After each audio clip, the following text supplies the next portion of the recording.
Hello বন্ধুরা, কেমন আছো তোমরা? দেখো তড়কা রান্না করছি।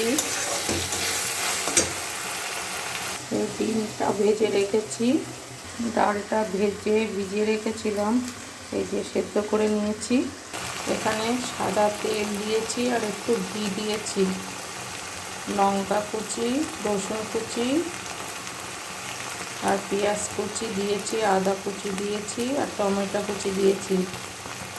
ওইগুলো একটু ভাজা ভাজা হয়ে গেলে তারপরে একটু আদা, টমেটো, একটু ধনের পাতা, জিরের গুঁড়ো, ধনের গুঁড়ো সব কিছু মিক্সিতে পেস্ট করে আবার দিয়েছি, কিন্তু ধনে পাতা দেওয়া আছে বন্ধুরা। ডালটা ঢেলে দিয়েছি।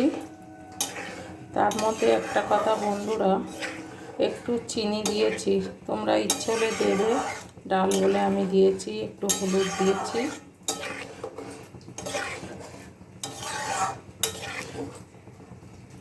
তারপরে আরেকটা জিনিস দেখো কি দিচ্ছি, এটা হলো মেথি পাতা। আমি এক বছরে শীতকালেই সব শুকিয়ে রেখে দিই, এটা আমার চলে যায়, কিনতে হয় না। এটার গন্ধ কিন্তু আরও বেশি। এটাকে ভেজে রেখেছি, গুঁড়ো করব। এই যে গুঁড়ো হয়ে যাচ্ছে দেখো, এটা নামানোর সময় দিয়ে দেব। আর এই যে ধনের পাতা আছে, ধনের পাতাও দিয়ে দেবো আবার। দেখো কি সুন্দর ফুটছে। এবার ডিমটা দিয়ে দেব।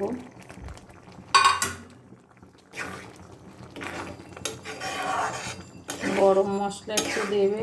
তোমরা কীভাবে রান্না করো জানাবে, আমার মতো একবার করে দেখো, খুবই ভালো লাগবে। আমি কোনো কিনা কারি পাতা দিই না, কারি পাতা না, সরি, মেথি পাতা। ভুল হয়ে যায় সব কিছু। মেথি পাতা আমি নিজে ঘরে শুকিয়ে রেখে দিই। দেখো আমার এরকম শুকানো থাকে, আমি এই পাতায় দিই, আমি কিনে এনে কোনো পাতা দিই না। এই দেখো লঙ্কার গুঁড়ো দিই, কিন্তু আজকে আমি একটু লঙ্কা বাটা দিয়েছি। এই যে একটু গরম মশলা দিচ্ছি। একবার এইভাবে করে দেখো, হয়ে গেছে। এবার একটু ধনে পাতা আর মেথি পাতা দেব। এই ধনে পাতা দিয়ে দিলাম।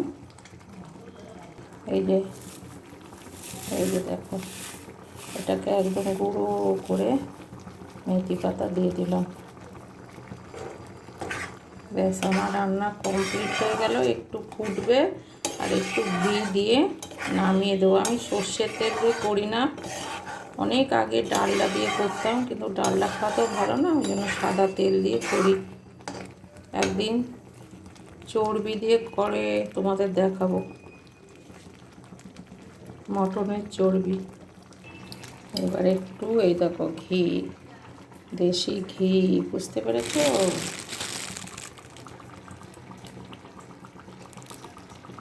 দিয়ে দিলাম ঘি। একা হাতে ক্যামেরা, কত কষ্ট করি বলো তো বন্ধুরা, তোমাদের একটু দেখানোর জন্য। দেখো কমপ্লিট হয়ে গেল রান্না। গরম গরম রুটি আর তড়কা। একবার এইভাবে করে বন্ধুরা দেখো, আশা করি ভালো লাগবে। রেসিপিটা বলেই তো দিলাম যে পেঁয়াজও কাটা আছে, আরও কাটতে হবে। এখন দিয়ে দিয়েছি। কেমন হয়েছে বন্ধুরা একটু কমেন্ট করে বলবে। তড়কাটা এরকম ভালো ভালো রেসিপি তোমাদের সামনে নিয়ে আসবো। তোমরা কমেন্ট, লাইক, শেয়ার একটু করে দেবে। আর যারা যারা ইউটিউব থেকে দেখছো তারা সাবস্ক্রাইব করে দেবে আর বেল আইকনটিটা টিপে দেবে। নোটিফিকেশানটা যা করব তোমাদের কাছে চলে যাবে। আর একটা লাইক, কমেন্ট, শেয়ার করে দিও বন্ধুরা। যারা ইউটিউব থেকে দেখছো প্লিজ, আমি এত কষ্ট করে দিই তোমাদের জন্য। টাটা বন্ধুরা, গুড নাইট। কারণ আমি গুড নাইটে করেছি বলে তোমাদের গুড নাইট দিলাম।